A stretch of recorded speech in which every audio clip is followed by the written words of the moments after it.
Je n'aurais jamais pensé qu'à 24 ans, je serais si profondément enraciné dans la vie d'un mineur, avec la responsabilité d'être mari et, temporairement, aussi haute. J'ai rencontré Mariella quand nous étions enfants dans le même quartier, dans l'une de ces petites villes grises de Pologne, où presque tout le monde travaille à la mine ou dans une activité connexe. Nous avons grandi ensemble, partageant des secrets et des rêves au milieu de la routine quotidienne. La vie n'a jamais été facile, mais j'ai toujours senti qu'avec Mariella à mes côtés, tout était possible. Nous nous sommes mariés jeunes, car nous le voulions tous les deux, et parce que nous savions depuis l'enfance que nous voulions partager nos vies.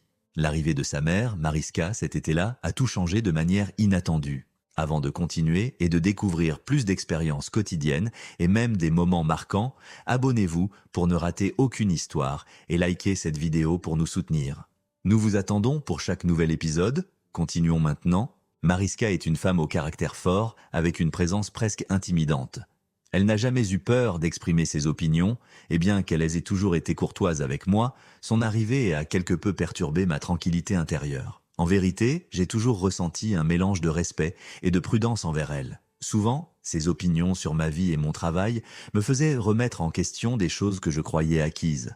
Notre maison est petite et accueillante, parfaite pour deux. Mais avec Mariska sous notre toit, tout semblait plus étroit et plus intense. Mariella m'avait prévenu de son arrivée quelques semaines à l'avance, mais malgré cela, je n'étais pas prêt pour le changement de dynamique. Mariella, qui travaille dans un petit magasin local, était excitée d'avoir sa mère près d'elle après si longtemps sans la voir, et moi, bien que je paraisse heureux, je ressentais une étrange inquiétude. Comment cela affecterait-il notre vie quotidienne? Les premiers jours étaient de normaux. Mariska semblait apprécier notre modeste maison, et bien que sa personnalité imposante remplissait chaque coin de la maison, tout restait calme. Cependant, peu à peu, j'ai commencé à remarquer de petits changements en moi. Je ressentais une sorte de tension étrange que je ne comprenais pas complètement. C'était peut-être le manque de vie privée ou le fait que, étant habitué à la tranquillité, la présence d'une autre personne dans la maison perturbait ma paix. D'une certaine manière, cela m'a fait réaliser à quel point j'avais été chanceux de partager cet espace intime uniquement avec Mariella.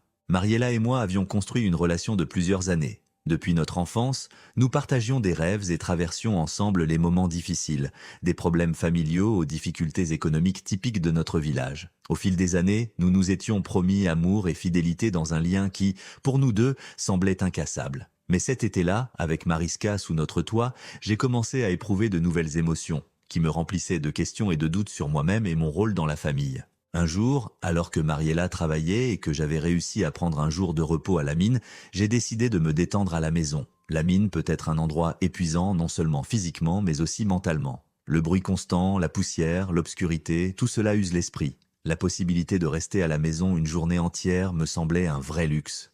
J'ai décidé de prendre une douche pour me rafraîchir, pour enlever la poussière qui semblait rester sur ma peau même quand je ne travaillais pas. Pendant que l'eau coulait, je me suis retrouvé à réfléchir à la vie que nous avions construite ensemble, Mariella et moi. Je pensais à la manière dont nous avions surmonté les difficultés, à nos moments heureux et aussi aux sacrifices que nous avions tous deux faits. J'étais tellement plongé dans mes pensées que je n'ai pas remarqué que la porte de la salle de bain était mal fermée. Soudain, j'ai entendu un bruit et, en me retournant, j'ai vu Mariska entrer accidentellement dans la salle de bain. Nous sommes restés paralysés pendant un moment. Elle, évidemment, ne s'attendait pas à me trouver là et s'est rapidement excusée, sans savoir où regarder. Je me suis empressé de me couvrir du mieux que je pouvais, ressentant un mélange de surprise et de honte.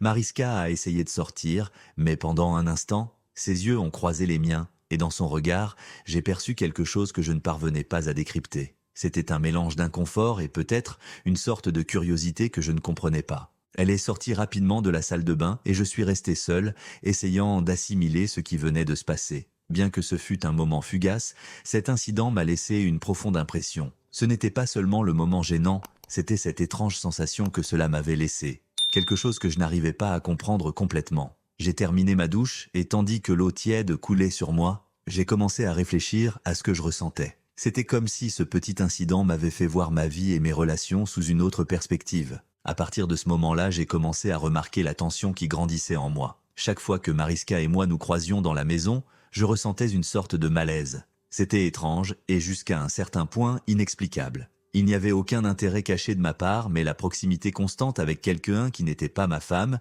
et en plus sa mère, faisait que tout semblait différent. La cohabitation sous le même toit, dans un espace aussi restreint, créait une atmosphère de tension difficile à ignorer. Les jours ont passé, Et le souvenir de ce moment dans la salle de bain restait présent dans mon esprit. Ce n'était pas quelque chose que je voulais partager avec Mariella, non pas parce que je craignais sa réaction, mais parce que je sentais que c'était quelque chose de personnel, une sorte de réflexion interne que je devais traiter moi-même. Je me suis rendu compte que Mariska, sans le vouloir, m'avait poussé à remettre en question certains aspects de ma vie que j'avais toujours considérés comme acquis. Peut-être que sa présence m'avait fait remarquer la routine dans laquelle j'étais plongé et m'avait conduit à reconsidérer ce que je voulais vraiment pour mon avenir et celui de Mariella. À la mine, pendant que je travaillais, ces pensées continuaient à tourner dans ma tête. J'ai commencé à me demander s'il y avait quelque chose dans ma vie que je ne voyais pas. Un besoin émotionnel ou personnel que je négligeais. Je me suis rendu compte qu'au fond de moi, cela faisait un certain temps que je sentais que certaines parties de moi n'avaient pas été pleinement explorées.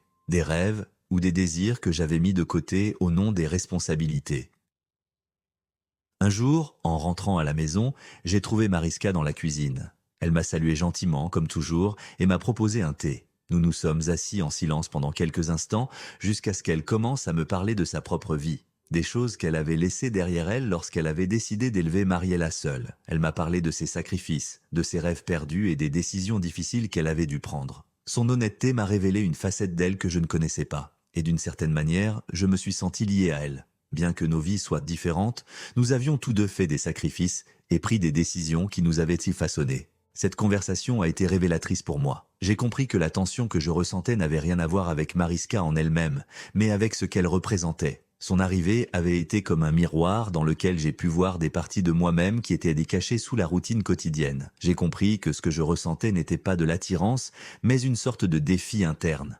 La nécessité de trouver un équilibre entre mes responsabilités et mes désirs personnels. Au fil des jours, j'ai trouvé la paix dans cette réflexion. J'ai appris à voir Mariska non comme une intruse, mais comme quelqu'un qui, sans le vouloir, m'avait aidé à me remettre en question et à mieux comprendre qui j'étais. J'ai décidé d'en parler à Mariella, non pas de l'incident dans la salle de bain, mais des pensées que sa mère avait fait naître en moi. Je lui ai parlé de mes doutes, de mes désirs d'explorer d'autres aspects de notre vie ensemble, d'essayer de nouvelles choses, de voyager ou simplement de sortir de la routine. À ma grande surprise, Mariella m'a parfaitement compris. Elle m'a avoué qu'elle aussi avait senti que nos vies entraient dans une routine, et que l'arrivée de sa mère l'avait également amenée à se poser des questions similaires. Nous avons tous deux convenu que nous voulions vivre notre vie d'une manière différente, et nous avons décidé d'apporter de petits changements pour rompre avec la monotonie. La présence de Mariska dans notre foyer, qui au départ avait été une source de tension, est devenue un catalyseur de changement pour nous. Nous avons appris à mieux apprécier nos moments ensemble et à rechercher de nouvelles expériences qui nous rappelleraient